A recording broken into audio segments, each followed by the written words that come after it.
Ich bin so ein Nuttensohn. Ein Handy.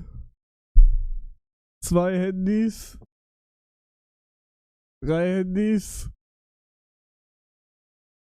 4 Handys. Digga, das ist ein Flex.